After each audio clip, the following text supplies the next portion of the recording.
नमस्कार दोस्तों, आप सभी का फिर से एक बार हमारे YouTube चैनल प्राचीन स्टडी में हार्दिक स्वागत है। दोस्तों, आज इस वीडियो के माध्यम से हम आप सभी को बताएंगे आखिर इतना शक्तिशाली होकर लक्ष्मण रेखा क्यों नहीं लांघ पाया लंकापति रावण। आखिर क्या है लक्ष्मण रेखा का रहस्य। तो दोस्तों, आज इस वीडियो में हम विस्तार से बताएंगे, तो वीडियो को बिल्कुल भी स्किप ना करें। यदि दोस्तों आपने अभी तक हमारे चैनल को सब्सक्राइब नहीं किया तो चैनल को सब्सक्राइब अवश्य कर लें। दोस्तों, आपका बिना समय गवाए वीडियो को स्टार्ट करते हैं। दोस्तों, रामायण में जब रावण छल से सीता जी का हरण करने आया था तो लक्ष्मण जी ने खतरा भांपते हुए सीता जी की रक्षा के लिए लक्ष्मण रेखा का निर्माण किया था। लक्ष्मण जी ने मनुष्य के रूप में जन्म लेकर भी अपने ज्ञान, तप, भक्ति और प्रेम से इतनी सिद्धियां प्राप्त कर ली थी कि उनके अंदर एक अद्भुत ऊर्जा का संचार हुआ, जिससे उन्होंने एक अद्भुत रेखा की रचना की। आइए तो दोस्तों विस्तार से जानते हैं रामायण में लक्ष्मण रेखा का अद्भुत रहस्य है। दोस्तों, रामायण की कथा के अनुसार रावण ने केवल छल से सीता का अपहरण नहीं किया, बल्कि सीता की अच्छाई और उसकी सरलता का भी लाभ उठाया था।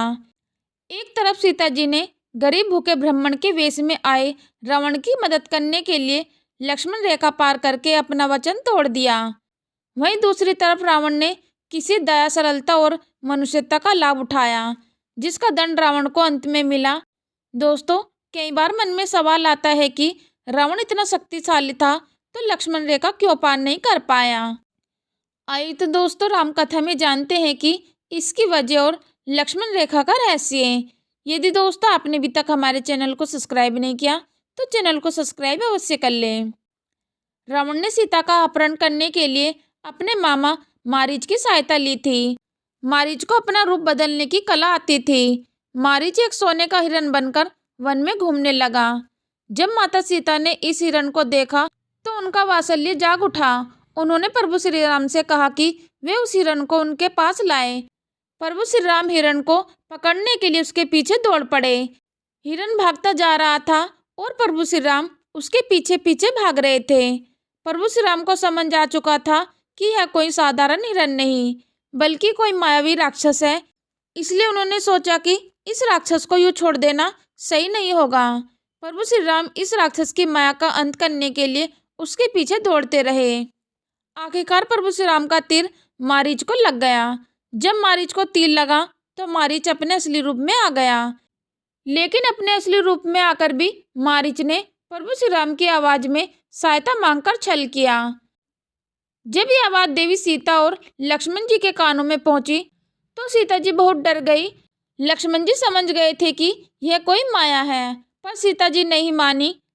लक्ष्मण जी ने सीता जी को समझाने की कोशिश की, लेकिन सीता जी अपने फैसले पर अटल रही। सीता जी के आदेश पर लक्ष्मण जी श्री राम की सहायता के लिए निकल गए।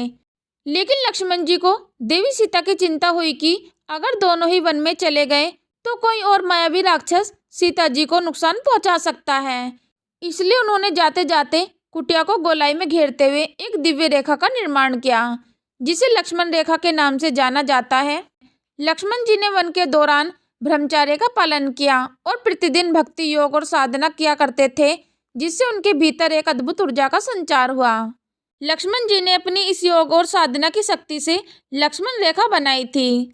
लक्ष्मण रेखा के निर्माण में ऐसे दिव्य मंत्रों का उच्चारण किया गया था जिसका ज्ञान कई ज्ञानियों तक को नहीं था।